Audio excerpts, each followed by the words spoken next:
one of my least favorite questions I get or rebuttals I receive online is, who hurt you? Mm, Whenever they hear my perspective or my truth or whatever, I hate that phrase, my bad. When I hear the hmm. truth coming from me based on what things I've experienced, That is your perspective. Hmm. absolutely, absolutely. But the number one thing they say, who hurt you? And I Mm, go to the head, I say, bam, can I go to the head? I try to think about any movement that's been started hmm. that wasn't started from hurt. And, Mm. and I see, like I say, a lot of parallels in our content, just from Yeah. different perspectives. So I want to ask, how do you feel about that question, who hurt you? Yeah, I've heard that too, amongst other things. And I'm honest, my son Mm, hurt me, and let's go beyond that. I come from a childhood that had trauma as well. I was raised in a two-parent home, but my parents were on and off married again. My father was abusive, so I witnessed a lot of domestic violence in my home. My dad was also addicted to drugs, and he actually died in prison in 2014, and we were estranged. So he hurt me too, but I don't carry it anymore. You know what I'm saying? I don't carry those sense absolutely. of abandonment anymore. And then I think because my mother had so much on her shoulders and she was constantly in survival mode, just as a mom, but as a Black woman in the South. And my mom comes from the Jim Crow era and segregation era. She took her anger out, I believe, a lot on me as well. But again, I've never carried that pain to that degree, maybe internally. But yeah, I would say those things are definitely hurtful. And then when you raise a child and then now you're being abused by the child, you've come from being abused as a kid.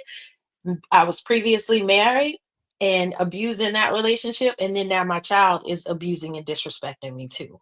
So those are the things that hurt me. And I can speak to those specifically. Yeah.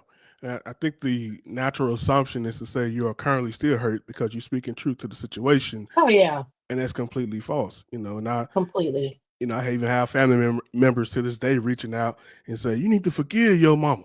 Mhm. You need to let it Mhm. go. You hurt. You need to go to counseling. Well, I've done all. Mhm. I forgave. Mhm. I've gone to counseling, gone to therapy, and it's from Mhm. that I now can speak with the clarity that I do. Um, Yeah. Can now, I touch on that real quick when you said forgiveness? Because I think forgiveness is it's forced, right? People try to force forgiveness on you when you may not be ready. yeah, And I think that's a very toxic thing to do to try to force someone into forgiveness. If you feel hurt from a person, it's on your timing when you decide to forgive them. And you mm, may never forgive them, but that doesn't necessarily mean that you're living in this place of anger and hurt or all of those things. You moved on. I just don't deal with this person. And I think people also think because you don't deal with somebody that you got some beef with them. And that's not mm. necessarily the case. You just choose to protect yourself from that person. And it doesn't mean it comes from a place of unforgiveness either. That's so powerful. That's absolutely powerful. We're gonna get more into rather we should cut off and how to cut off here in a moment. But I want to go to this Okay. word that we talked about the other day, and we both Uh, agreed that it's so overused. it's very overused. Let's talk about narcissism, narcissist. Uh, What you said something very powerful on your platform about my generation, millennials and Gen Zs mhm. specifically, that overuse is. What is your take on the way it's being used? A to nauseum, number one. And I don't think half the time I don't think people even understand the true definition of what narcissism means or the true characteristics. It's a term that they heard over and over on social media, posts and clips and content, and then they may go to a therapist and that therapist may say the same thing as well. But I always say narcissism, just because those people have characteristics that are not becoming to you, that doesn't necessarily mean they're narcissists by a clinical terminology. And none of us are psychologists, so we're not here to actually diagnose that person from a clinical perspective because there's different stages and different levels of narcissism. I believe people are selfish. I believe people are self-centered.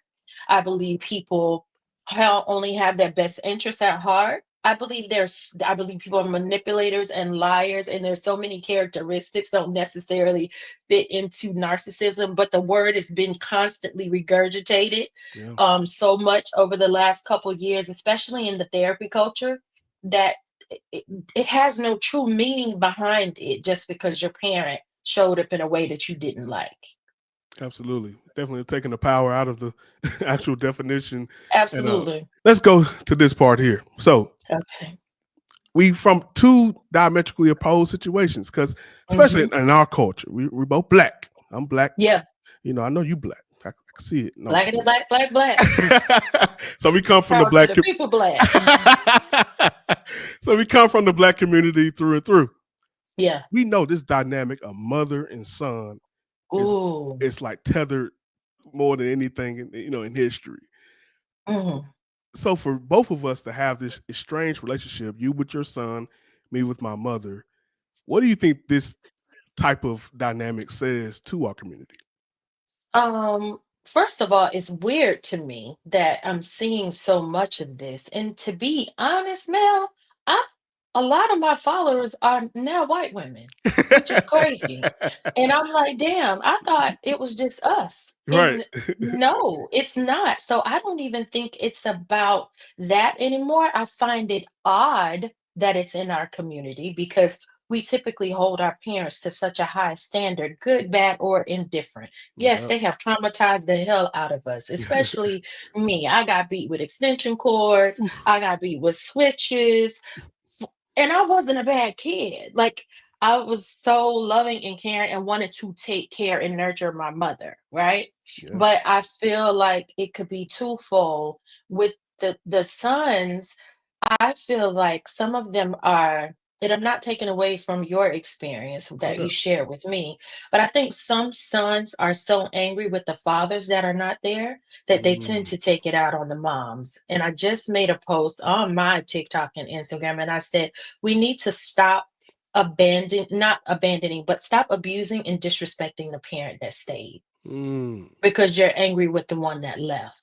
And a lot of times I feel like our boys are angry because their fathers have left or you removed yourself from a certain dynamic and they blame you. And if the father is on the other end and they're not fostering a positive relationship with the mom or having conversations with the son as well, saying, hey, me and your mom didn't work out because of XYZ. She's not to blame. I'm not to blame. We went in two different directions, or whatever the scenario is.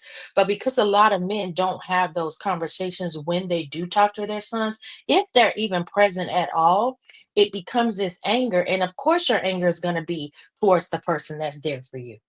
That is great stuff. That is Plus, great they stuff. know we're not going to go nowhere. They know they can abuse us, they can disrespect us, and we still going to love them because we're a mom. Most of us, yes, for sure. So Right. I think that has a lot to do with it.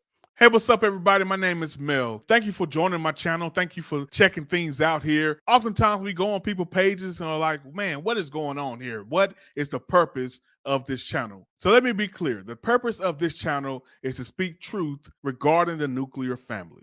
And when I say truth, I'm not saying my truth, not your truth, but the Lord's truth. All about the word, all about the ways and the will of God. What does he have to say about the nuclear family? And I believe the generations of today, whether it be Gen X, millennials, Gen Z, Gen Y, whatever the case may be, I believe now we have a very toxic relationship regarding marriage, regarding family, regarding having children. We're in a toxic dynamic as we speak. And honestly speaking, a lot of the answers that we're looking for in our community, a lot of the cures and a lot of the answers would come from a proper, fulfilled family home. If you go down the line of everyone's individual trauma, there you will find some negligence or some type of issue that they had with their parents. So here on this channel, we address those things head on. We don't place fear in those issues and avoid the topic. We do what Jesus did. And when he said, don't assume that I came for peace, but I came with a sword. I came to turn family members against family members if it means you following me. If you have to cut them off, if you have to address them and have arguments for you to follow me, so be it. And I think at this point in our society, we're at the so be it stage. So here at Life Coaching by Mel, I'm all about bringing healing to that. And the number one way to do that is have honest conversations. So if that's something you like, that's something you're into, that's something you really want to be a part of, be sure to hit that subscribe button. Be sure to comment. Let me know what you think about everything. I do my best to respond as often as I can. I want to hear from you guys. This is not about me. It's about healing our nation, healing our states, healing our cities, healing our community, healing our homes. Love you guys. Take care. Let's go.